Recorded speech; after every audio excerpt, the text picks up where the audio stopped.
setia dalam setiap kehidupan kami. Bukti nyata kasih-Mu Tuhan kami ada sebagai adanya pada saat ini Tuhan. Sebentar lagi Tuhan kami mau mendengarkan firman-Mu ya Bapa. Berkati kami, berikan kami hati yang tenang, biar firman-Mu Tuhan tercurah dalam setiap kehidupan kami. Berkati hamba-Mu yang menyampaikan firman-Mu agar dapat menyampaikan sesuai dengan firman-Mu. Di dalam nama Tuhan Yesus kami berdoa dan bersyukur. Haleluya. Amin. Kita lepas masker ya. Shalom. Shalom. Saya sapa kita semua. Shalom. Shalom. Nah, pada saat ini kita sudah menyampaikan setiap apa permohonan kita kepada Tuhan. Tuhan sudah mendengarkan pujian-pujian kita. Nah, sekarang giliran kita mendengarkan sabda Tuhan. Bukan saya sebagai Tuhan, tapi melalui firman Tuhan saya sampaikan kepada kita semua. Nah, langsung saja kita buka Alkitab kita yang terambil dari Hakim-Hakim 10 ayat 6 sampai 18. Sekali lagi, Hakim-Hakim 10 ayat 6 sampai ayat yang ke-18. Kita yang pertama dibacakan oleh laki-laki dan ayat yang ke-6 dibacakan oleh laki-laki dan ayat yang ke-7 dibacakan oleh perempuan, begitu dan seterusnya. 1, 2, 3. Orang Israel itu melakukan pula apa yang jahat di mata Tuhan. Mereka beribadah kepada para Baal dan para Astaroth, kepada para halah orang Aram, para halah orang Sidon, para halah orang Moab, para halah Bani Amon, dan para halah orang Filistin. Tetapi Tuhan ditinggalkan mereka, dan kepada Dia mereka tidak beribadah. Lalu bangkitlah murka Tuhan terhadap orang Israel, dan Ia menyerahkan mereka ke dalam tangan orang Filistin dan Bani Amon. Dalam tahun itu juga orang Israel ditindas dan diinjak mereka. 18 tahun lamanya mereka memperlakukan demikian semua orang Israel yang di seberang sungai Yordan, di tanah orang Amori yang di Gilead. Dan Bani Amon pun menyeberangi sungai Yordan untuk berperang melawan suku Yehuda, suku Benyamin, dan keturunan Efraim, sehingga orang Israel sangat terdesak.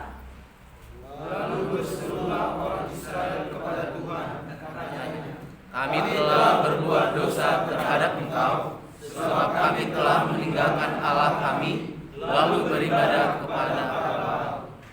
Tetapi firman Tuhan kepada orang Israel, bukankah aku yang telah menyelamatkan kamu dari tangan orang Mesir, orang Amori, Bani Amon, orang Filistin?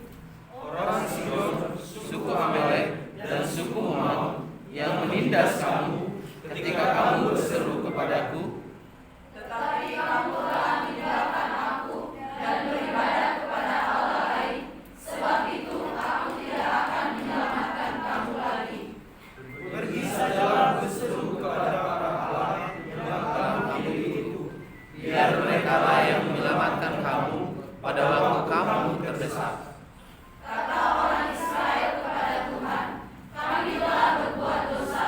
Lakukanlah kepada kami segala yang baik di matamu. Hanya tolonglah kiranya kami sekarang ini. Dan mereka menjauhkan para Allah asing dari tengah-tengah mereka.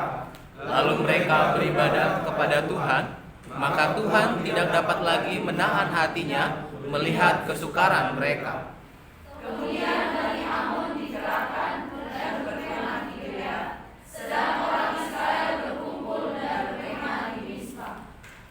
Maka para pemimpin bangsa di Gilead berkata seorang kepada yang lain, siapakah orang yang berani memulai peperangan melawan Bani Amon itu? Dialah yang harus menjadi kepala atas seluruh penduduk Gilead.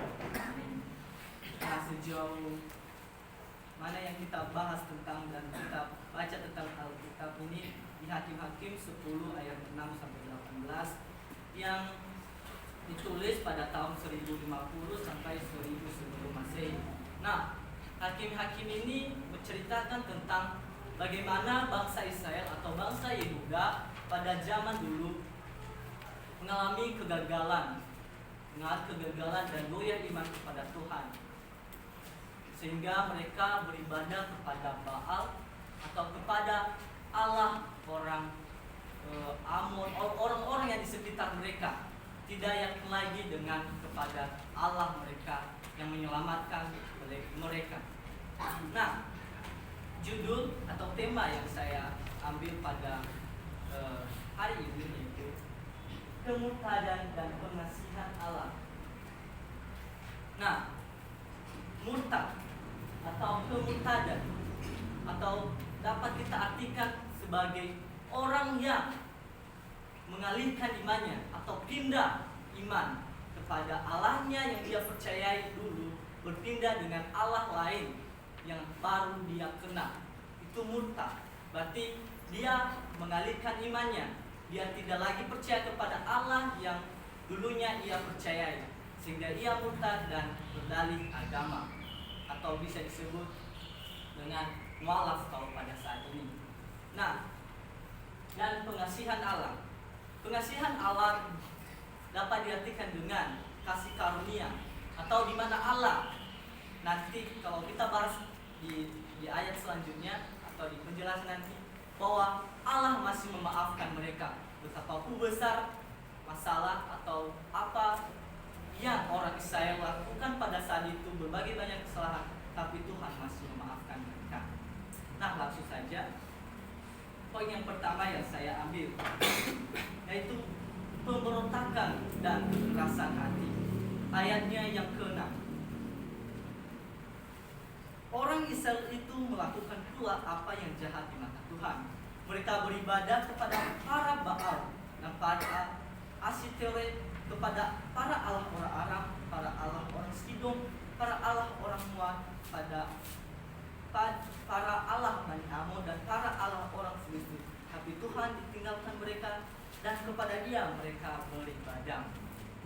Nah, di sini sudah jelas-jelas bahwa orang Israel sudah membuat hati Tuhan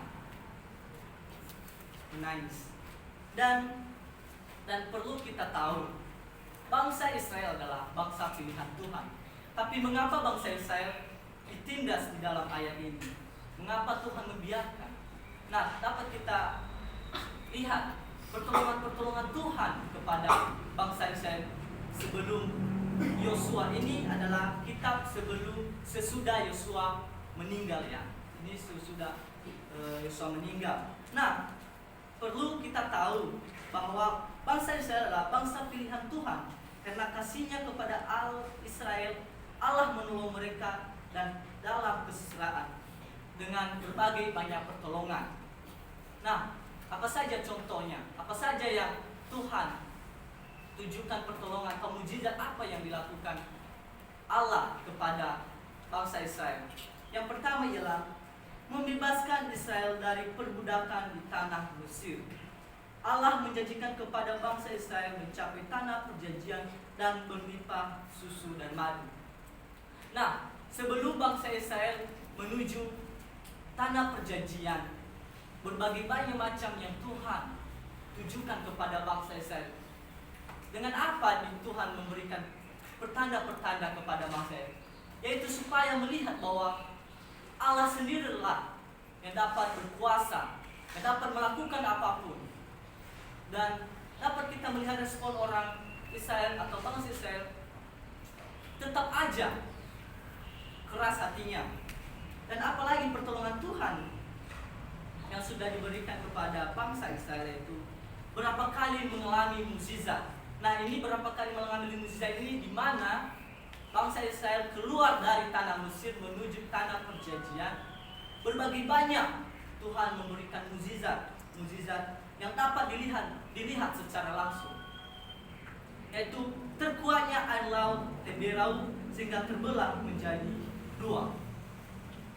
Nah, itu salah satunya mukjizat. Yang kedua, Tuhan memberikan kepada mereka bangsa Israel air yang terpecah dari gunung batu, menurunkan hujan, mana roti dari surga. dan burung-burung untuk mereka makan. Nah, di dalam perjalanan mereka, Tuhan masih memelihara mereka. Tuhan tahu apa yang mereka butuhkan. Dari makanan mereka, dari bahaya, Tuhan sudah menjaga mereka. Dan yang ketiga, Allah memelihara kehidupan mereka. Nah, tapi apa yang dilakukan bangsa Israel kepada Allah? Apa yang dilakukan bangsa Israel kepada Allah? Berbagai macam pertolongan Tuhan yang sudah bukti nyata kepada bangsa Israel yang dapat dilihat. Tapi ada saja bangsa Israel ini tetap keras hatinya, tetap memberontak. Satu, mereka bersungguh-sungguh kepada Allah. Itu pertama yang membuat mereka berdalih, membuat mereka hatinya keras, karena mereka percaya dengan Tuhan. Yes, percaya, tapi tidak dengan sepenuh iman. Mereka masih meragukan Tuhan atau meragukan Allah. Nah, kenapa demikian? Mengapa mereka pada saat itu meragukan Allah? Mereka bersungguh-sungguh kepada Tuhan, kepada Allah.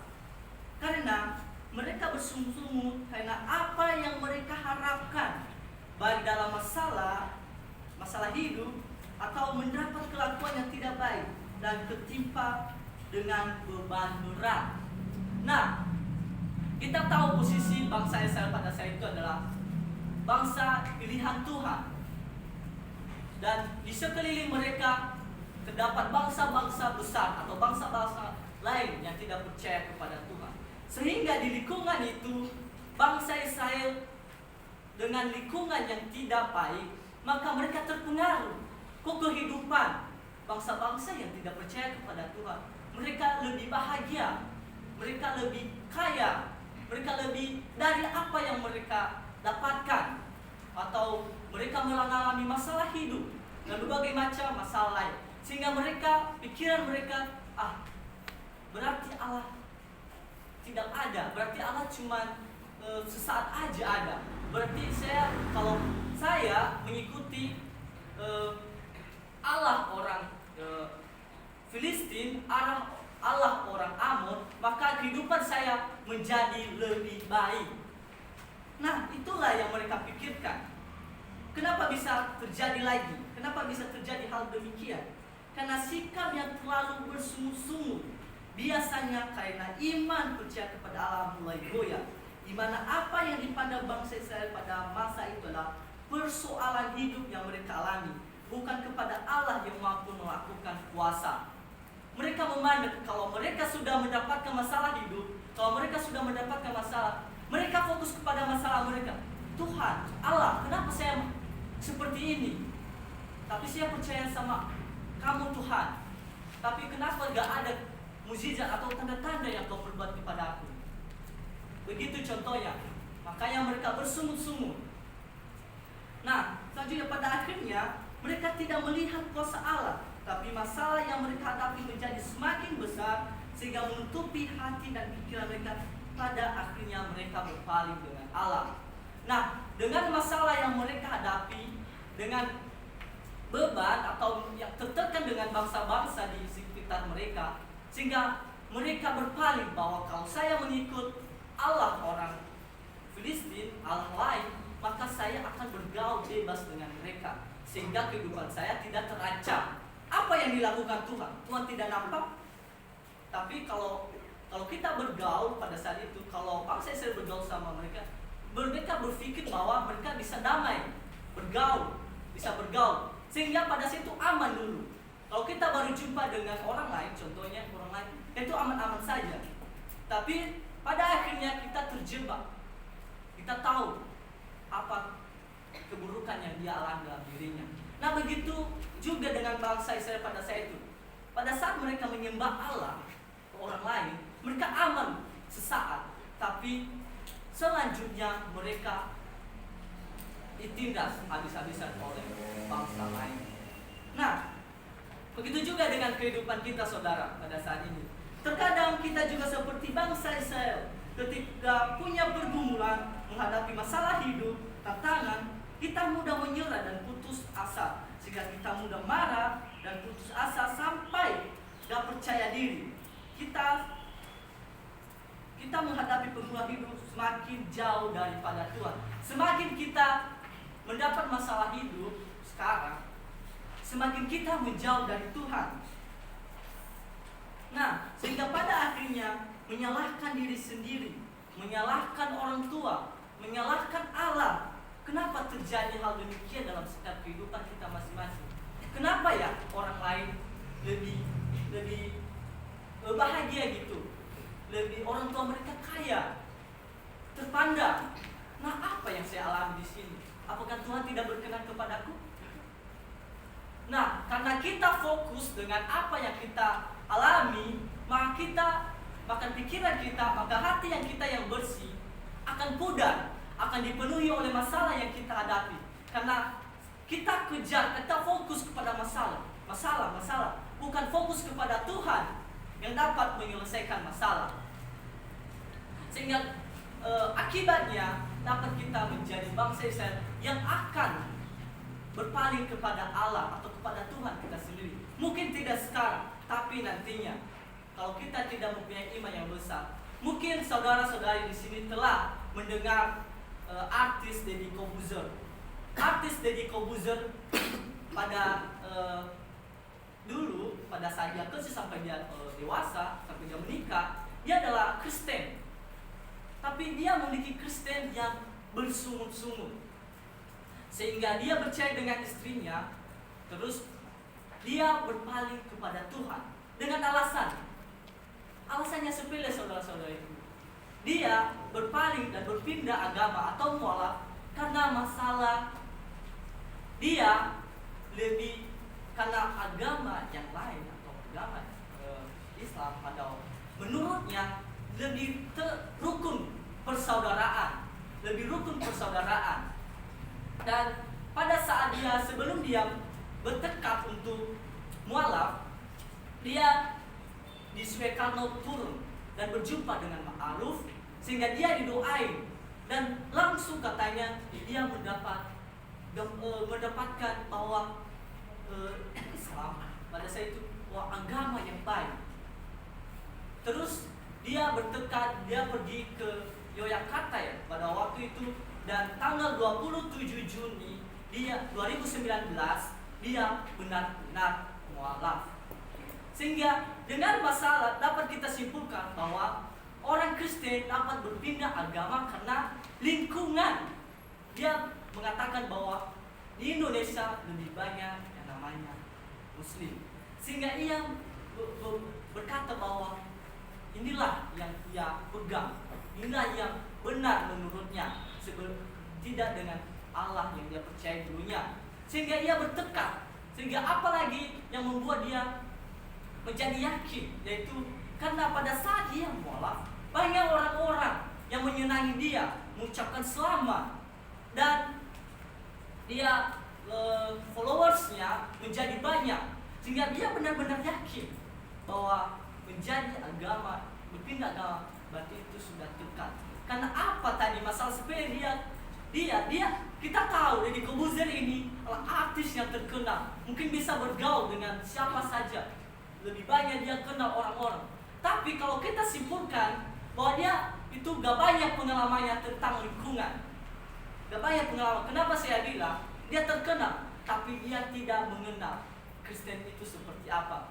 Dia berpikir bahwa bersaudara, keratan saudara hanya Islam. Tapi kalau saya lebih lihat bahwa Kristen yang lebih erat persaudaraannya.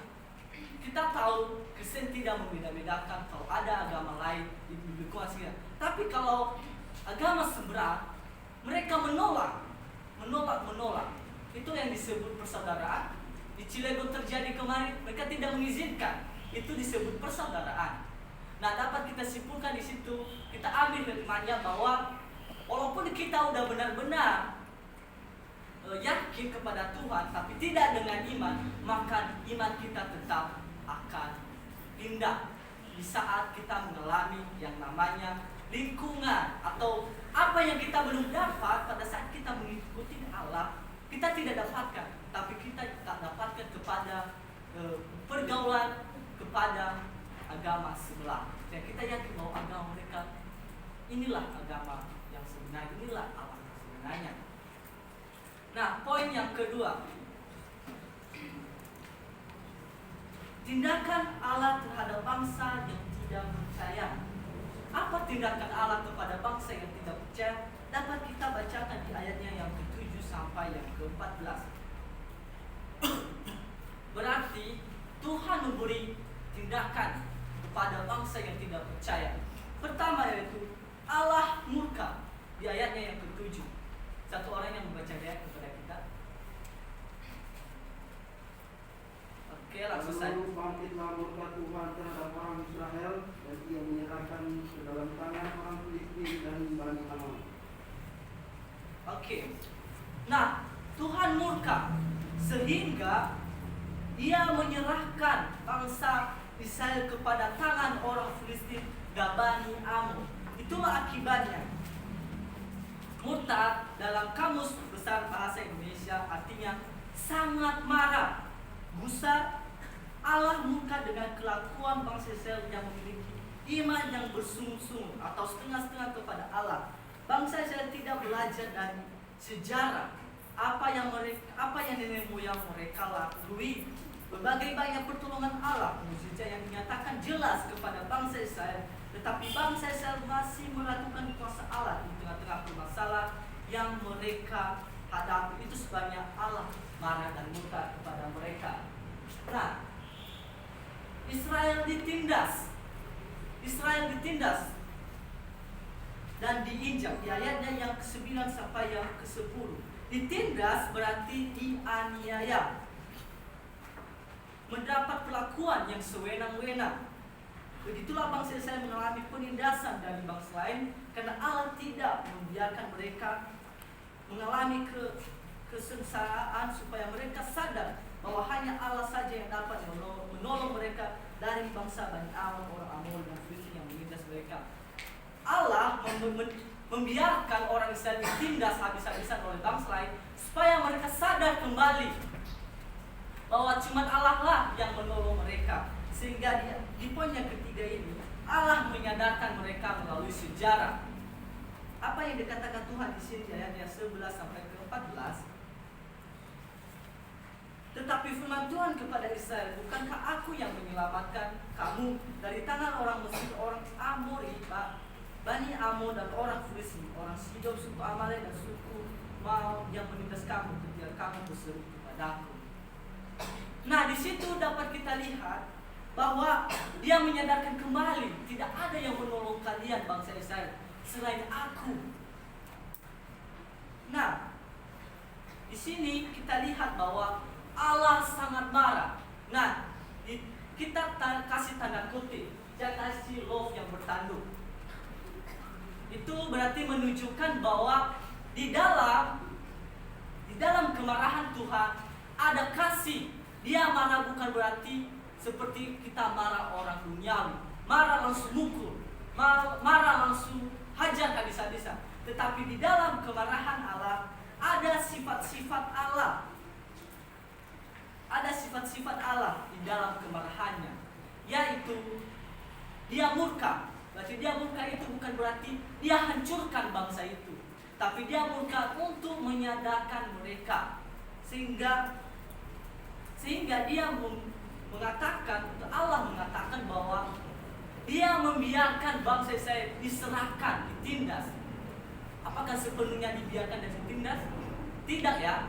Itulah yang disebut dengan sifat-sifat Allah. Apalagi yang kita tahu dengan sifat-sifat Allah kalau kita dilihat di Kejadian, yaitu pada saat Allah menurunkan air bah, katanya hatinya menyesal menciptakan manusia. Bukan berarti karena Dia sudah menciptakan manusia Dia menyesal. Kalau Allah bilang begitu, Allah gagal. Tapi Allah tidak gagal dalam menciptakan dan menyesal, tapi manusialah yang membuat hati Allah menyesal. Sehingga pada akhirnya Tuhan memusnahkan, Tuhan menghancurkan manusia sehingga dia hanya meninggalkan 4 orang atau keluarga Nuh pada saat itu. Lanjut di poin yang ketiga, pertobatan dan pembaharuan di ayatnya yang ke-15 sampai yang ke-16. Nah, saat mereka mengalami ketekanan atau penindasan yang luar biasa dari orang-orang atau bangsa-bangsa di sekitar, mereka sadar bahwa semakin mereka mengikuti Allah lain, semakin terpuruklah mereka, semakin terdesaklah mereka, sehingga mereka kembali kepada Allah. Mereka sadar bahwa kita kembali ke nenek moyang kita, Allah nenek moyang kita, yaitu Allah Ishak, Yakub dan Abraham. Sehingga orang Israel menyerahkan diri mereka kepada keadilan Allah. Orang yang sungguh-sungguh berdoa pasti berani menyerahkan diri kepada apapun yang ditimpakannya kepada mereka. Garis bawah, ditimpakannya. Mereka sadar bahwa mereka kembali kepada Allah pasti ada resiko. Makanya mereka keadilan, butuh keadilan Allah. Itu pertobatan yang bangsa Israel lakukan pada saat itu. Yang kedua, orang Israel memohon pengasihan Allah. Mereka memohon benar-benar kepada Allah. Karena tidak ada lagi Allah yang mereka percayai, yang menolong mereka pada saat itu. Yang ketiga, pengakuan dan kesadaran bahwa ia atau mereka telah melukai hati Allah dengan sengaja. Ini kita kasih bahwa mereka telah melukai hati Allah dengan sengaja. Ini adalah meminta maaf dengan mengatakan bahwa saya sudah melakukan kesalahan dan sengaja saya menyakiti hati Tuhan. Nah, ini kata-kata bukan seperti kata-kata maaf dari kaum Hawa ya.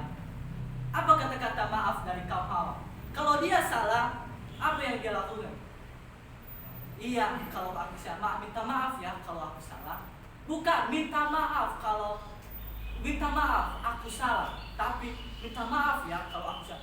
Tapi udah benar-benar dia salah, masih aja ada kalau saya salah. Nah, itulah maaf yang hanya setengah-setengah atau masih bersungguh-sungguh. Nah, kita lanjut lagi. Pertobatan dan penyerahan kepada Allah. Mereka bertobat dan menyerahkan diri kepada Allah. Kembali kepada Allah harus disertai dengan dekat. Mereka kembali kepada Allah dengan sungguh-sungguh bertobat. Sehingga pengakuan yang penuh dengan kesadaran hati yang dibuat orang Israel kepada Allah dalam kesengsaraan mereka, mengakui mereka bersalah seperti penjahat pada Allah penisa dan berjanji memperbaiki diri. Mereka hanya mengeluh kesesakan mereka. Sehingga melihat pengakuan bangsa Israel pada saat itu, sehingga meluluhkan hati Tuhan, sehingga Tuhan dengan kasih, sehingga memaafkan bangsa Israel. Sehingga lanjut. Nah, inilah lingkaran dosa. Kesimpulan dari semua yang poin yang ke-1, yang kedua, yang ketiga dapat kita lihat di lingkaran dosa. Yang pertama, bangsa Israel membuat dosa. Tuhan lalu berjalan, Tuhan menghukum mereka.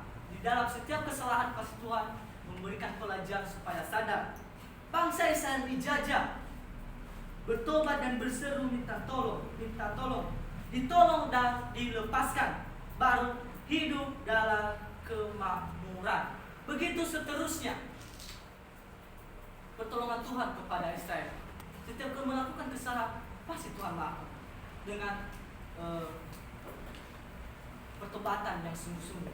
Begitu juga dengan kita saudara-saudari yang ada di sini, bahwa kita jangan takut kalau kita sudah melakukan dosa, kesalahan, maka bertobatlah sungguh-sungguh kepada Tuhan, maka Tuhan itu tidak membiarkan kita berlarut-larut dalam masalah kita karena kesalahan kita.